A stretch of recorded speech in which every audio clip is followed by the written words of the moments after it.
Welcome to my YouTube channel. Kung bago ka lang sa channel na to at true-blooded Aldab Nation ka, tama po ang channel na pinuntahan mo. Kaya considering na po kitang bagong subscriber. At huwag mong kalimutan pindutin yung bell para lagi po kang updated sa bagong video na ilalabas ko. Salamat po sa iyong pag-click sa channel na to. Welcome back mga kaaldab. Ito na naman po ang inyong lingkod, si Mr. Destiny. At syempre magbibigay na naman tayo ng mga may init ngayon sa social media.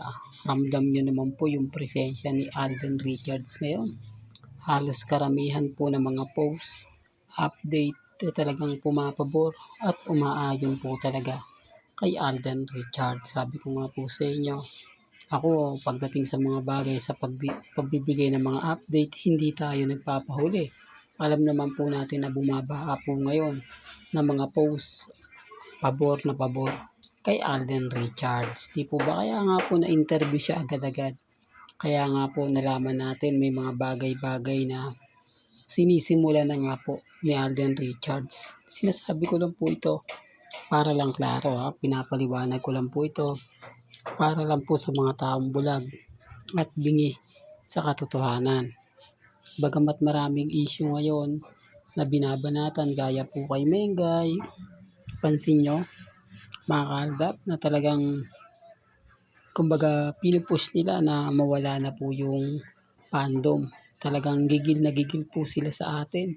Affected na affected po sila kapag ako nagbibigay ng mga post, mga update patungkol po kay Mengay, patungkol kay Alden. Halatang guilty po sila. Halatang halata po na naiinis sila sa mga nakikita nila. Gaya nga po ng mga video na magkasama sila Mengay at si Alden.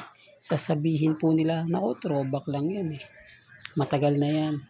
Hindi po ba kahit papaano nagiging masaya po tayo?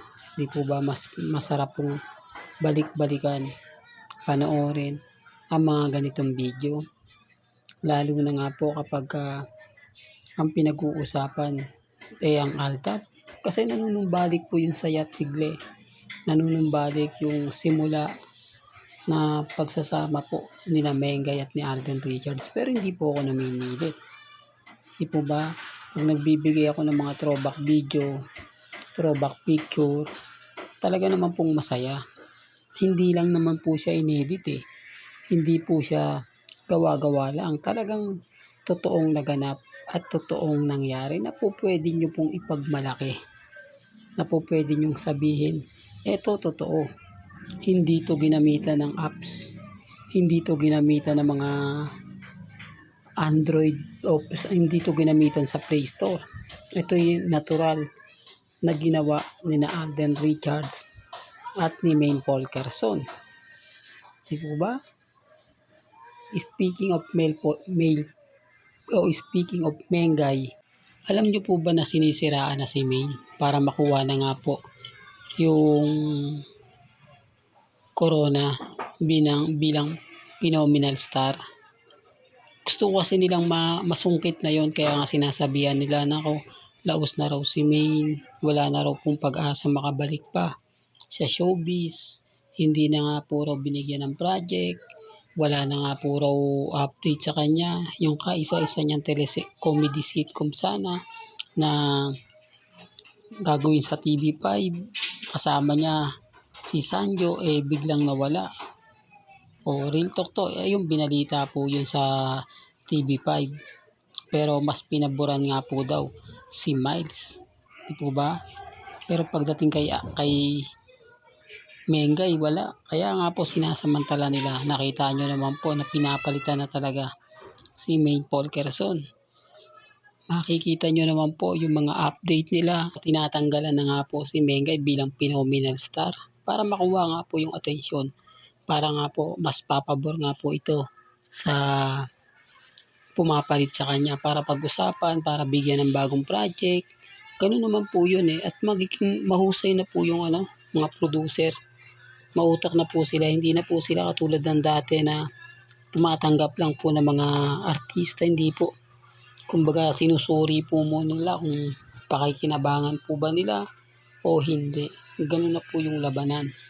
Ganun na po yung pinapakita. Literal pa. Kaya nga po yung iba nagtataka bakit daw po ang laki na ng pinagbago ng showbiz industry. Hindi na raw po katulad ng dati na talagang ganito. Kaya nga po marami naiinggit kay Alden. Kita nyo po yung mga artista nagbabalikan. Kita nyo yung mga artista po ng ABS-CBN na kahit nabibigyan po ng project sa TV5, lumilipat po sa GMA Kapuso. Kasi wala na po talagang kumbaga tumatanggap na mabigyan man ng project, hanggang dun lang, next project, wala na. Hindi sila sumisikat kasi habol po ng mga artista ngayon. Yung kasikatan, po ba? Yung tipong mapag-uusapan, yung tipong ganito, yung tipong ganyan. Sinasabi ko lang po ito para lang klaro. Kita nyo yung pelikula ni Bossing. Siguro naman po napanood nyo na yun. Siguro naman po nakita nyo na yun. Kaya nga sabi ko sa inyo, relax lang po kayo. Maging kampante at maging matatag. Dahil alam nyo naman po, pagdating po sa channel ni Mr. Destiny, ano man po yung mga napapanood ninyo, ano man po yung mga nakikita ninyo, pagdating po sa social media, suriin nyo po muna. Kasi dito po marami po talagang fake news. Maraming bitter. Tayo nga kinakalaban Sinasabi nila na puro lang daw po ako paasa. Samantalang sila nga po gumagawa ng mga throwback video. Di po ba? Throwback video. Tapos yung apps, gumagawa sila ng issue na magkasama si Alden at si Catherine. Sino ngayon yung bitter? Sino ngayon yung paniniwalaan po ninyo? Kaya nga sabi ko sa inyo, bago po kayo maniwala, bago nyo po sabihin na hindi po totoo tayo, magmasid-masid mo po muna. Tignan nyo yung anong latest, ano na ba yung bago, ano na yung pinag-uusapan. Kasi hindi naman po ubra yan Hindi naman po yan makakapasa sa mga pinopost nila. Lalo na po sa social media. Tignan nyo si Mengay. Kapag mainit si Alden, di po yan sumasabay. Kapag may mga issue kay Alden, tahimik lang po siya. Tignan nyo po yung issue ni May ngayon. Talagang maraming bitter. Talagang siya po yung binabanatan. Nakita nyo po bang nag-react? Nakita nyo po bang nagsalita po sa social media? Di po ba wala? Hindi nga po siya nagbibigay ng komento. Kahit sabihin po ng ilan na bitter po sa atin. Kaya sabi ko sa inyo, masaya po ako. Dahil panalong-panalo po tayo sa labanan. Tayo po wagi.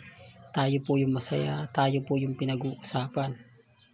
Hindi po ba? Real talk. Kaya sabi ko sa inyo, relax lang kayo. Kampante lang po kayo.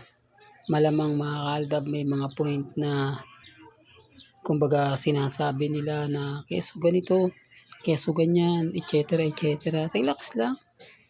Hindi po ba? Ngayon sabi ko sa inyo mga kaaldab, may mga tao po na galit sa atin. Sila po yung ayaw tumigil na tayo po yung nakikita, tayo po yung pinag-uusapan, tayo po yung trending. Tapos si Mr. Destiny, isa pa raw po akong pasaway.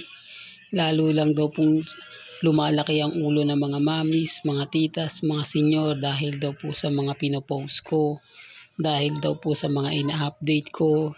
Dapat daw wag ko na raw pong yung channel na to, wag nyo raw po supportahan. Halatang bitter po sila. Bakit gusto nilang mawala yung channel natin? Para nga po matuloy na nila yung mga gusto nila at wala na nga pong bumara sa kanila. Wala nang magre-react sa kanila kung ano man po yung i-post o i-update po nila.